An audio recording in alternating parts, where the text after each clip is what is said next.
Welcome to this QLTS school video on using LexisLibrary to conduct legal research for the OSCE assessment. In this video, we will walk through a legal research exercise and look at how to use LexisLibrary effectively to find the answers. First, let's have a look at the research exercise.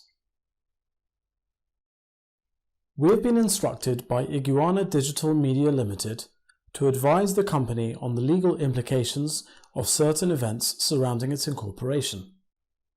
The client was incorporated as a private limited company under the Companies Act 2006 in 2013, adopting the model articles as its articles of association. Ronnie Fowler and Bess Ferdinand were the only subscribers to shares on the Memorandum of Association, and they appointed Anton Shearer and Jen Collymore as its first directors. It was subsequently discovered that Anton Shearer did not sign a statement of consent to act as a director of the company. Now, the client wants to remove Jen Collymore as a director and replace her with Betty Sheringham. My memory is hazy on the relevant rules and procedures, so I would like you to do some research on the issues arising from the circumstances described above. Can you provide me with the information necessary to advise the client on the legal implications of the way the company was originally incorporated? In particular, please advise what, if anything, needs to be done in order to rectify the situation and appoint the new director. Now that we've looked at the question, let's turn to the homepage of LexisLibrary. Unless you know which book to start reading, you'll need to search for a suitable source of information. Click on the Commentary tab to search all available practitioners' textbooks.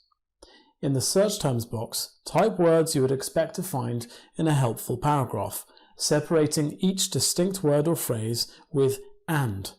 We'll enter first directors and appointment and defect. We've retrieved 28 hits for our search. Check the result titles and name of the book it comes from. If you're not sure, you can click on Preview to get an early look at the page.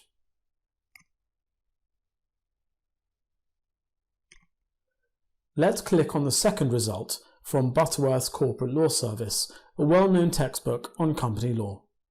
We can see the hits from our search highlighted in yellow. Scrolling down the page, we can find most of the information we need to answer the questions. There is no update service for this book at the bottom of this page, but we can check the currency of the book by clicking on the Information button at the top of the screen. The pop-up tells us it was last updated in June 2015. The relevant section of this page tells us the appointment of the director is valid, but it refers to Section 16, subsection 6 of the Companies Act 2006.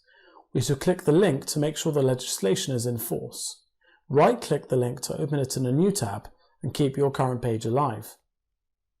We can see at the bottom of the page that the section was brought into force, and there have not been any amendments since then. We also need to look into the process for a director resigning. If we use the table of contents on the left-hand side of the screen, we can find and click on the section for Termination of Appointment. Here we can find an explanation of the process for resignation and any steps the company must take following the resignation. A written record of our findings should be presented something like this.